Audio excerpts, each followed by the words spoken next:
Third video on the P2, and probably one of the most important.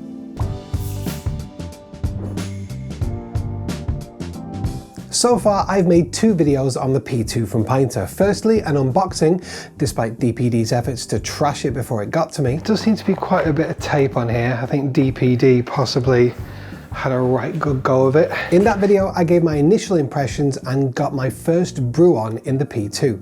In the second video, I showed how that first brew, the Space Hopper, came out. Spoiler, crystal clear and oh so very yummy.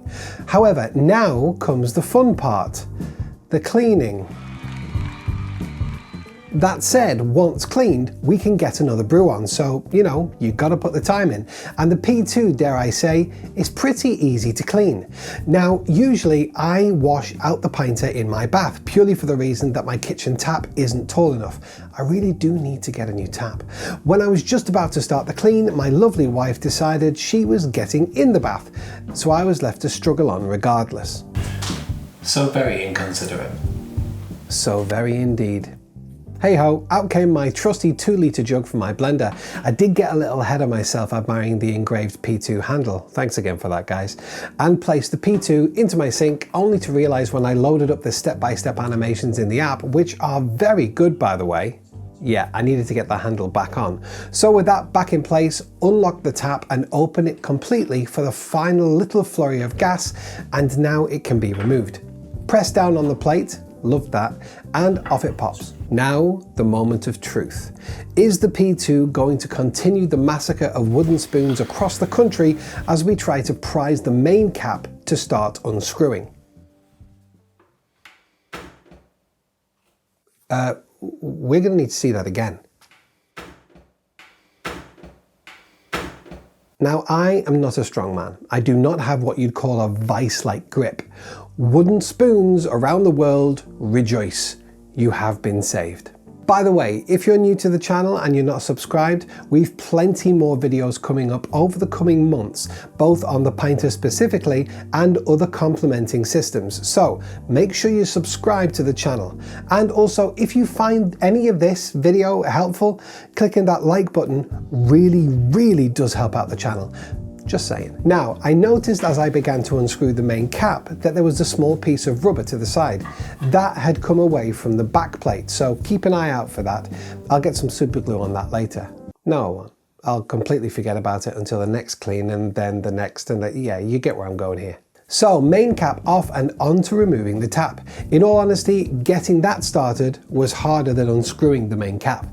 Off it came with a little force and out it slid from the main housing. As expected, due to this whole thing having been sat in what was 10 pints of Space Hopper at the beginning, it was pretty grimy, but so easily cleaned though. A couple of little tabs below the main collar to pinch and out the hose extends.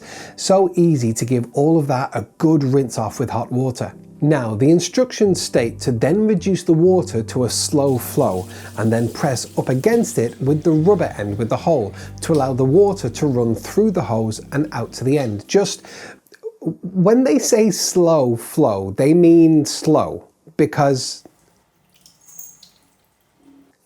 yeah, water fight. So with the hose rinsed through and the foam, well, dried off, time to reinsert that hose and close that up. The thing is, it can get a little loose and you feel like you're bunching it in. Little tip is to slowly rotate the main plastic housing of the tap system as you return the hose in, and it should coil tight enough to all retreat neatly. Do not force it though, it can only close up one way, so rotate around a little more to line up the notch before snapping it back into place. Onto the main cap, and I am loving this.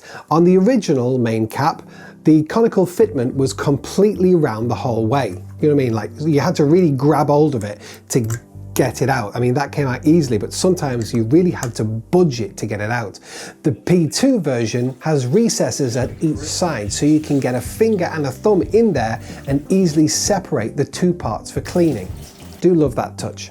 Now, one part of the main cap that isn't necessarily obvious to clean is within the sprung loaded part. It's a little awkward to see, but holding it like this and pushing through with your thumbs, you can get that open and blast it with some hot water. If your brew is going to spoil due to contamination, it's a good bet that it was this area just inside here that wasn't cleaned properly. So make sure you open that up and get it cleared of any gunk left from the previous brew.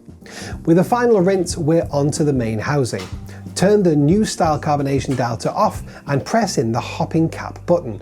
It's kind of like a, you know what I mean? Doing that opens up the rear of the pinter to allow water to flow through when you're cleaning. I realized at this point I still had the tiniest bit of space hopper left in, so out that came, small tear, and time to fill that jug back up. I need a new kitchen tap. Now, try as I might, I could not get them to sit next to each other in the sink, but in with a little drop of fairy liquid. Other brands are available, but I want my hands that do dishes to feel soft as my face.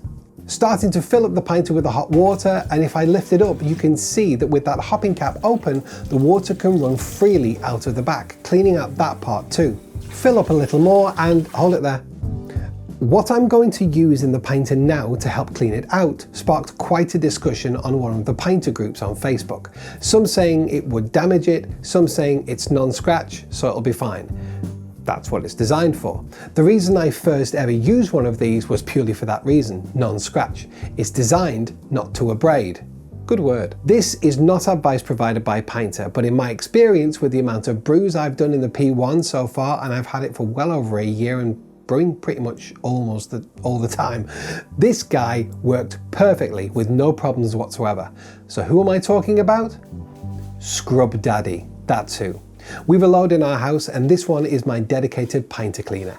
He's been replaced a few times already, and just a note, I put him through a 30-degree wash in the washing machine after using it to clean out a pinter, just to make sure it's proper clean next time and not bringing across any nasties from the previous clean. It just really helps with any grime that's still stuck inside the vessel. If you've ever brewed dark matter, you'll know what I'm talking about. I did have to pour out the soapy water when it got to a certain level, as if you look inside, the hopping cap housing sits a little inside the brewing vessel and thus sits higher than the water level once it gets low enough. Do you know what I mean? Like yeah. Finally, close up the hopping cap to reseal the back of the case and a final rinse. What I usually do at this point, when I've got a continuous water supply from the shower head in my bath, is I just let the cold water fill it up completely and leave it to overflow for a few seconds, just to make sure that all of the soap suds are completely out before emptying it. I can't stress enough how important it is to give your pinter a really good clean. It could be the difference between your next brew being successful or not. With all that done, leave everything to air dry before reassembling. Do not put it all back together wet. It's just what pinters say, and yeah, just don't. Next dilemma. I'm going to be away for Christmas. We're going down to spend it with a dear friend of my wife's and mine in Essex, and it would seem that my next brew, which is going to be the Lockwood Pilsner, still haven't any of the P2 pressers with us just yet, you know, with the fresh hops, and that bad boy is going to be right in the conditioning phase when we need to leave. Decisions. Do I condition short, tap it and take it with me, or brew long and condition long in time for New Year when we're back? If I go with the former, it's going to be a 4-hour journey with a full, freshly conditioned pinter. Now, I know some in the groups have successfully transported a brewed pinter, but to be honest, I'm not sure I'm willing to take the risk, especially not at Christmas. Not to mention the amount of time I'm going to have to leave it to settle before I can get a glass poured when I get there. There's no advice stated on any of the pinter guidelines that this can be transported, and in all honesty, that's not what the pinter is designed for. It's for brewing fresh beer or cider in the home. However, I may have a solution, so make sure you subscribe to see what I have planned. That video should be dropping sometime between Christmas and New Year, and I'll drop a card up here and in the description when that's up. With all that said, my name's Adam, this is Music of a Man. Thank you so much for watching. I'll see you on the next one.